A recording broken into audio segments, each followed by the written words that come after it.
Welcome to the next video. इस video में हम बात करेंगे जो भी बायोटेक्नोलॉजी में जो भी और टूल्स काम आते हैं, मेनली वो एंजाइम्स होते हैं, कॉम्पिटेंट होस्ट होता है और बहुत सारे और भी फैक्टर्स होते हैं, उनके बारे में बात करेंगे। तो यहाँ ये वीडियो मेनली हम एंजाइम्स के बारे में बात करेंगे और एंजाइम्स में भी हम जो सबसे इम्पोर्टेंट एंजाइम्स है एंडोन्यूक्लियस एंजाइम, उनके बारे में बात करेंगे, रेस्ट्रिक्शन एंडोन्यूक्लियस के बारे में। तो बिना देर किए हुए इस वीडियो को अपन शुरू करते हैं। पिछला वीडियो आपने नहीं देखा है तो आप उसको देखिए, उसमें हमने रिकॉम्बिनेंट डीएनए कैसे बनता है उसके बारे में बनाया था। तो अब इस वीडियो को शुरू करते हैं। तो एंजाइम्स के बारे में मैं आपको बताऊं तो सबसे पहले लाइसिंग एंजाइम्स, मतलब जो तोड़ने वाले एंजाइम। अब यहाँ पर देखें तो जो भी किसी भी ऑर्गेनिज्म से आप क्या लेना चाहते हो, उससे डीएनए निकालना चाहते हो, तो उसके लिए उसको उसकी सेल वॉल को तोड़ना पड़ेगा, न्यूक्लियर मेम्ब्रेन को तोड़ना पड़ेगा। तो उसके लिए अपन देखें तो अगर वो प्लांट सेल हैं, तो प्लांट सेल होती है वो सेल्यूलोज से मिलकर बनी होती है, तो उसके लिए सेल्यूलेज एंजाइम की जरूरत पड़ती है। सेल्यूलेज एंजाइम टूटेगा तब प्लांट सेल जो ओपन होगी और वहां से अपन क्या निकालेंगे, डीएनए का या अपना डिजायर्ड जीन जो भी चाहिए वो निकालेंगे। और अगर वो फंगी हैं या कवक हैं तो कवक की सेल काइटिन से मिलकर बनी होती, तो काइटिनेज एंजाइम की रिक्वायरमेंट होती है। अब देखें तो जीवाणु, उसकी जो सेल वॉल बनी होती है पेप्टिडोग्लाइकेन की बनी होती है, तो इसके लिए लाइसोजाइम एंजाइम की रिक्वायरमेंट होती है। ये एंजाइम जो बैक्टीरिया होता है उसकी सेल वॉल को तोड़ देता है और वहां से अपन डिजायर्ड जीन होती है वो वहां से निकाल सकते हैं। अब यहाँ और प्लाज्मिड चाहिए तो अपन वहां से निकाल सकते हैं। तो यहाँ देखें तो इन तीनों की काफी जरूरत पड़ती है। अब देखें तो विदलन करने वाले एंजाइम, क्लीवेजिंग एंजाइम में सबसे इंपॉर्टेंट आते हैं वो है न्यूक्लियस। ये पूरा वीडियो होने वाला है वो न्यूक्लियस के बारे में ही होने वाला है, कितने तरीके के न्यूक्लियस होते हैं और वो किस तरीके से फंक्शन करते हैं इसके बारे में। अब यहाँ देखें तो यहाँ न्यूक्लियस, अब वो डीएनएज हो सकता है, वो आरएनएज हो सकता है। मतलब डीएनएज मतलब न्यूक्लियस है, मतलब न्यूक्लिक एसिड को तोड़ेंगे, और डीएनए और आरएनए एक्चुअल में न्यूक्लिक एसिड ही है। तो यहाँ पर न्यूक्लिक एसिड मतलब डीएनए को तोड़ने वाले डीएनएज और आरएनए को तोड़ने वाले आरएनएज। तो यहाँ पर देखें ये तो इनके एक अलग कैटेगरी हो गई। एक कैटेगरी होती है कि वो उन बॉन्डों को किस तरीके से तोड़ते हैं, मतलब जो डीएनए अपने आपस में जो डीएनए होता है वो पेंटोज शर्करा, फॉस्फेट ग्रुप और नाइट्रोजन क्षार और हाइड्रोजन बॉन्डिंग की एक जो सबकी आपस में मिलने से वो डीएनए बनता है और डबल हेलिकल स्ट्रक्चर होती है, डुप्लेक्स इस तरीके का हो सकता है। तो वो इस तरीके से बनता है। यहाँ पर आप इन सब बॉन्डों को भी देख सकते हैं। तो यहाँ पर मैंने डायग्राम भी दिखाया है आपको।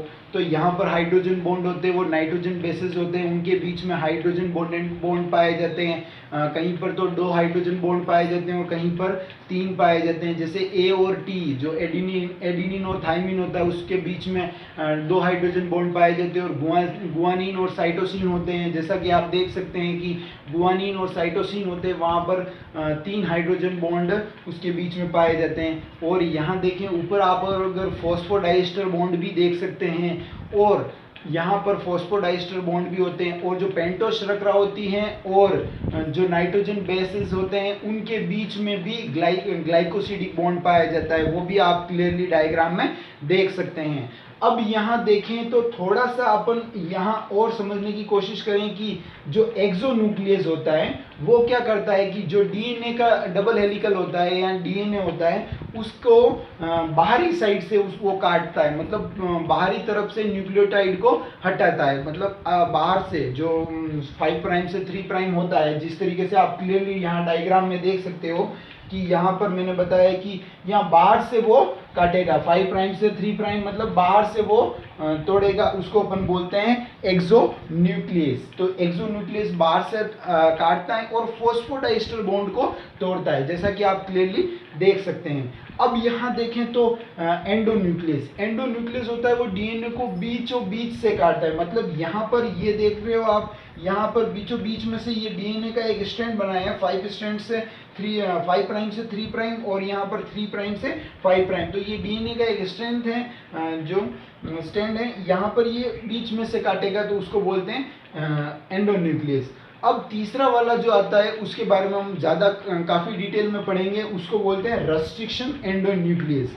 रेस्ट्रिक्शन एंडोन्यूक्लियस को अपन थोड़ा धीरे धीरे अपन समझते हैं क्या होता है और किस तरीके से वो फंक्शन को करता है। तो यहाँ पर देखें तो सबसे पहले 1963 में ई कोलाई में जीवाणु भोजी की वृद्धि को रेस्ट्रिक्ट करने वाले दो एंजाइमों को दो एंजाइम खोजे गए, जिसमें एक डीएनए में मिथाइल समूहों को जोड़ता है और दूसरा क्या करता है, दूसरा डीएनए को काटता है। और जो बाद वाला था उसको अपन ने क्या बोला था, उस बाद वाले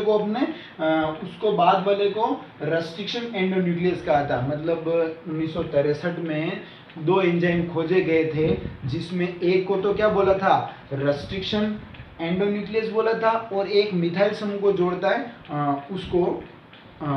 उसको अपन ने दो एंजाइम खोजे थे। तो एक तो मिथाइल समूह को जोड़ता है, एक डीएनए को जो स्पेसिफिक जगह होती है वहां पर ये काटता है। अब इसको थोड़ा सा समझने की कोशिश करते हैं। जैसा कि आप क्लियरली डायग्राम में देख सकते हैं कि यहाँ पर एक मैंने ई कोलाई बनाया हुआ है और उसके ऊपर मैंने यहाँ पर क्या बैठाया हुआ है, वहाँ उसके ऊपर मैंने एक बैक्टीरियोफेज बैठाया हुआ है, जीवाणु बोजी। अब जीवाणु बोजी क्या करता है, बैक्टीरिया की वृद्धि को रोकता है। तो जीवाणु बोजी का बाहरी कवर होता है वो प्रोटीन का बना होता है और उसके अंदर होता है वो न्यूक्लिक एसिड होता है। और जब भी ये जीवाणु भोजी होता है वो किसी भी बैक्टीरिया के ऊपर बैठता है तो अपने प्रोटीन वाले भाग को, जो प्रोटीन कवर होता है उसको तो बाहर ही रखता है और जो न्यूक्लिक एसिड होता है उसको अंदर भेज देता है, और न्यूक्लिक एसिड जाके फिर बैक्टीरिया को खत्म करने में हेल्प करता है। उसके जो न्यूक्लिक एसिड आया उसके खिलाफ बैक्टीरिया खुद के अंदर एक एंजाइम पाया जाता है जिसको बोलते हैं अपन रेस्ट्रिक्शन एंडोन्यूक्लियस। ये रेस्ट्रिक्शन एंडोन्यूक्लियस होता है वो डीएनए में कुछ स्पेसिफिक जगह होती है, उन स्पेसिफिक जगहों से डीएनए को काटता है। मतलब पॉलिंड्रोमिक सीक्वेंस बोलते हैं इसको, अपन आगे पढ़ेंगे। उन सीक्वेंसेस को काटता है और डीएनए के छोटे छोटे टुकड़े कर देता है। अब यहाँ देखें तो डीएनए के छोटे छोटे टुकड़े कर देता है, उसके साथ साथ ये बाहरी जो डीएनए है उसके तो टुकड़े करता ही है, उसके साथ साथ ये डीएनए खुद के जो बैक्टीरिया का खुद का डीएनए है उसके भी ये क्या कर देता है, टुकड़े कर देता है। उसके लिए बैक्टीरिया क्या करता है, मिथाइलेशन करता है। ये दूसरा एंजाइम है वो क्या करता है, डीएनए जो बैक्टीरिया का डीएनए होता है वहां पर वो मिथाइल समूह को जोड़ देता है और जो स्पेसिफिक साइट होती है जिसको रेस्ट्रिक्शन एंडोन्यूक्लियस पहचानता है उनका रूप बदल देता है। तो फिर वो रेस्ट्रिक्शन एंडोन्यूक्लियस जो बैक्टीरिया का डीएनए होता है उस पर काम नहीं कर पाता है। इज इट क्लियर और नॉट? अब यहाँ देखें तो हम यहाँ रेस्ट्रिक्शन एंडोन्यूक्लियस को समझ गए और वो जो मिथाइलेशन को समझ गए। जो यहाँ मिथाइल समूह जुड़ता है बैक्टीरिया के डीएनए में जो रेस्ट्रिक्शन एंडोन्यूक्लियस खुद से बचने के लिए, तो वो किसके अंदर वो मिथाइलेशन कहलाता है। अब यहाँ अपन थोड़ा सा देखें तो 900 से अधिक ज़्यादा रेस्ट्रिक्शन एंडोन्यूक्लियस की क्या हो चुकी है, खोज हो चुकी है। और इनको बैक्टीरिया की 230 से ज़्यादा प्रभेदों में इसको खोजा गया है। 900 से अधिक रेस्ट्रिक्शन एंडोन्यूक्लियस खोजे गए हैं और 230 से अधिक बैक्टीरिया के जो अलग अलग स्ट्रेन थे उनसे इनको पृथक किया गया है। अब यहाँ पर अपन एक स्पेसिफिक रेस्ट्रिक्शन एंडोन्यूक्लियस के बारे में पढ़ेंगे जिसको बोलते हैं इको R1। तो अपन देखते हैं कि एक्चुअल में इको R1 किस तरीके से फंक्शन करता है और ये होता क्या है। तो ये रेस्ट्रिक्शन एंडोन्यूक्लियस है। अब यहाँ देखें तो ये क्या करता है, डीएनए रेस्ट्रिक्शन एंडोन्यूक्लियस क्या करता है, डीएनए डुप्लेक्स होता है, मतलब डबल हेलिकल होता है डीएनए डुप्लेक्स में GATTC। मतलब यहाँ पर ये पॉलिंड्रोमिक सीक्वेंस की बात कर रहा है। मतलब इसको 5 स्ट्रैंड से 3 स्ट्रैंड पढ़ेंगे और जो दूसरा स्ट्रैंड होता है जिसका कॉम्प्लीमेंट्री होता है उसमें भी अपन 5 प्राइम से 3 प्राइम पढ़ेंगे। तो जो उनके इशारों का लगने का क्रम होता है वो सेम होता है, तो उसको अपन पॉलिंड्रोमिक सीक्वेंस बोलते हैं। अब यहाँ पर आपको थोड़ा यहाँ समझना चाहिए कि जो ये सीक्वेंस होती है उसको पहचान कर जीव ए के मध्य ये कट लगाता है, जी और ग्वानिन और एडेनिन के मध्य ये कट लगाता है। और ज़्यादातर जीवाणुओं में रेस्ट्रिक्शन एंडोन्यूक्लियस पाए जाते हैं, जो ज़्यादातर बैक्टीरिया जो रेस्ट्रिक्शन एंडोन्यूक्लियस ज़्यादातर बैक्टीरियाओं में पाए जाते हैं, और ये वायरसेस से हेल्प करते हैं क्योंकि उसके डीएनए को अपने पीछे समझा था कि उसके उनके जो भी डीएनए अंदर आता है, न्यूक्लिक एसिड आता है, उनको तोड़ देते हैं। तो यहाँ पर बैक्टीरिया की हेल्प करता है, कौन करता है? वायरसेस से रेस्ट्रिक्शन एंडोन्यूक्लियस बैक्टीरिया की हेल्प करता है। अब यहाँ देखें तो इको R1 का नामकरण कैसे हुआ? इको R1 एक रेस्ट्रिक्शन एंडोन्यूक्लियस है, इसका नामकरण किस तरीके से हुआ है? तो यहाँ पर सबसे पहले देखें तो ई शब्द आता है, ई आता है, ये एस्टीरियाई एक वंश, जिस वंश से इस एंजाइम को निकाला है उस वंश को बताता है। ये ई एस्टीरियाई वंश से निकाला है, तो ई किसको बताता है? वंश को बताता है। पहला शब्द पहला जो लेटर है वो वंश को बताता है। दूसरा व तीसरा इसकी जाति को बताता है। जहाँ CO यहाँ लिख रहा है तो कोलाई जाति है, जो इसकी जाति की जो स्पेलिंग होती है उनके पहले 2 लेटर होते हैं उनसे लिया होता है। यहाँ ये जाति को बताता है कि किस जाति से इसको निकाला है। और R जो तीसरा लेटर है यहाँ R, ये यहाँ पर रफ स्ट्रेन को बताता है, रफ है या स्मूथ है उसको बताता है, प्रभेद को बताता है। अब यहाँ I होता है वो रोमन नंबर का लेटर है फर्स्ट, तो यहाँ पर ये प्रथम की कब इसका पृथक्करण किया गया था या प्रथम एंजाइम प्रथम पृथक्करण किया था उसको ये बताता है। अब आपको थोड़ा सा समझ लेते हैं, समझना आना चाहिए कि अपनी एनसीईआरटी में एग्जाम्पल दे रखा है इको R1 किस तरीके से फंक्शन करता है। तो यहाँ पर देखें तो ये कोई वेक्टर डीएनए है और यहाँ कोई ये फॉरेन डीएनए है। यहाँ पर 5 स्ट्रैंड से 5 प्राइम से 3 प्राइम और यहाँ पर 3 प्राइम से 5 प्राइम इस तरीके से होगा। अब यहाँ देखें तो आप क्लियरली देख सकते हो जो 5 प्राइम होता है वहां पर तो फॉस्फेट समूह जुड़ा हुआ रहता है, और 3 प्राइम होता है वहां पर कौन सा? हाइड्रोक्सिल समूह जुड़ा हुआ रहता है, जैसा कि आप क्लियरली डायग्राम में देख सकते हैं। मैंने एक जो बहुत सारे न्यूक्लियोटाइड होते हैं वो आपस में मिले हुए रहते हैं, तो यहाँ पर पॉलीन्यूक्लियोटाइड की एक चेन बन जाती है और 2 पॉलीन्यूक्लियोटाइड चेन आपस में मिल जाती है तो एक डुप्लेक्स डीएनए का निर्माण करती हैं, जो मैंने यहाँ पर एक पॉलीन्यूक्लियोटाइड चेन दिखाई हुई है। अब यहाँ और मैंने आपको एक वेक्टर डीएनए दिखाया हुआ है और यहाँ पर मैंने आपको एक फॉरेन डीएनए दिखाया हुआ है। वेक्टर डीएनए वो होता है जो मतलब किसी ले जाने का काम करता है दूसरे डीएनए को, और जो फॉरेन डीएनए इसको डिजायर्ड डीएनए भी बोलते हैं, या अपना इच्छित जीन या अपन इसको डिजायर्ड जीन भी बोलते हैं, जिसकी अपने को रिक्वायरमेंट है उसके जो भी उस जीन से जो भी प्रोड्यूस होने वाले एंजाइम है या हार्मोन है या फिर जो भी प्रोडक्ट्स हैं उनकी अपने को रिक्वायरमेंट है, वो यहाँ पर फॉरेन डीएनए मैंने लिया है। अब यहाँ पर इन दोनों को सेम रेस्ट्रिक्शन एंडोन्यूक्लियस द्वारा काटा जाता है। तो यहाँ पर ये देखें तो यहाँ पर पॉलिंड्रोमिक सीक्वेंस को अपन थोड़ा सा समझने की कोशिश करते हैं। ये 5 प्राइम है, ये 3 प्राइम है, ये यहाँ पर 5 प्राइम है, ये 3 प्राइम है। यहाँ 5 प्राइम से 3 प्राइम अगर मैं पढ़ूंगा GAATTC, और यहाँ ये भी 5 प्राइम है, जैसे यहाँ आप क्लियरली देख सकते हो 5 प्राइम और 3 प्राइम, तो यहाँ से इधर पढ़ूंगा 5 प्राइम से 3 प्राइम तो सेम आ रहा है, और इधर से 5 प्राइम से 3 प्राइम पढ़ूंगा दूसरे स्टैंड में तो भी सेम आए, तो उसको अपन पॉलिंड्रोमिक सीक्वेंस कहते हैं। अब यहाँ अपन देखें तो जो एक मलयालम शब्द है, इसको इधर से पढ़े या इधर से पढ़े तो भी क्या आता है? सेम आता है, उसको अपन पॉलिंड्रोम बोलते हैं, पॉलिंड्रोमिक सीक्वेंस बोलते हैं।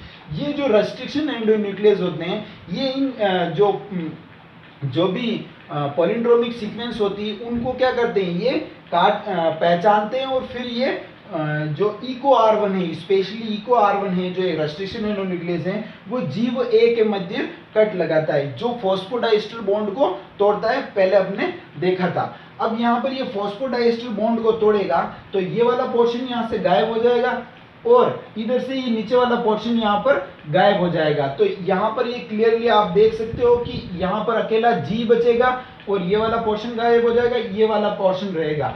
अब यहाँ पर जो ये एंड्स दिख रहे हैं आपको, क्लियरली आपको ये जो एंड्स दिख रहे हैं इनको बोलते हैं स्टिकी एंड्स। अब ये स्टिकी एंड्स क्या होते हैं? ये स्टिकी एंड्स होते हैं वो आपस में फिर यहाँ पर वापस ये जुड़ जाते हैं। तो यहाँ पर लाइगेज की हेल्प से ये जुड़ते हैं। अब जो ये स्टिकी एंड्स होते हैं जो आपको यहाँ पर दिख रहे हैं, वो लाइगेज की हेल्प करते हैं। ये चिपचिपे सिरे भी बोलते हैं इनको। ये लाइगेज की हेल्प करते हैं डीएनए को चिपकाने के लिए। तो यहाँ पर ये जो बन गया है, एक तो वेक्टर डीएनए और फॉरेन डीएनए, तो इसको अपन रिकॉम्बिनेंट डीएनए बोलते हैं। ये बात आपको क्लियर हो गई होगी। अब अपन थोड़ा सा और समझे तो ब्लंट एंड। मैं यहाँ पर आपको ब्लंट एंड समझाने से पहले कुछ थोड़ा और डायग्राम दिखा रहा हूँ, जहाँ पर मैंने यहाँ पर अलग अलग रेस्ट्रिक्शन एंडोन्यूक्लियस दिखाए हुए हैं और वो किस किस तरीके से किस किस साइड को काटते हैं। तो आप यहाँ क्लियरली देख सकते हैं कि ये जो बहुत सारे रेस्ट्रिक्शन एंडोन्यूक्लियस हैं वो क्या करते हैं, यहाँ तो स्पेशली इको R1 है, परंतु यहाँ पर जो क्लियरली आप डायग्राम में देख सकते हैं कि यहाँ पर अलग अलग रेस्ट्रिक्शन एंडोन्यूक्लियस हैं जो अलग अलग तरीके से अलग अलग सीक्वेंसिंग पे काटते हैं। अब यहाँ पर थोड़ा सा अपन ब्लंट एंड को समझते हैं। ब्लंट एंड या इसको फ्लश एंड भी बोलते हैं। यहाँ पर ये देखो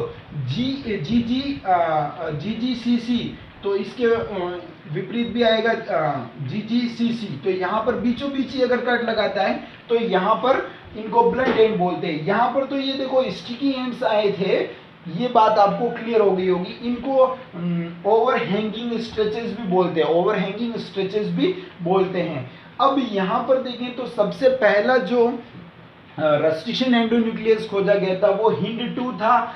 और यहाँ पर देखें तो जो थोड़ी सी और अगर देखें तो जो रेस्ट्रिक्शन एंडोन्यूक्लियस होता है वो सेल्यूलर जो बैक्टीरिया होता है उसकी डिफेंस में हेल्प करता है। और अपन अगले वीडियो में बात करेंगे बहुत और भी एंजाइम्स बचे हैं उनके बारे में। Thank you, please subscribe this channel. Thank you.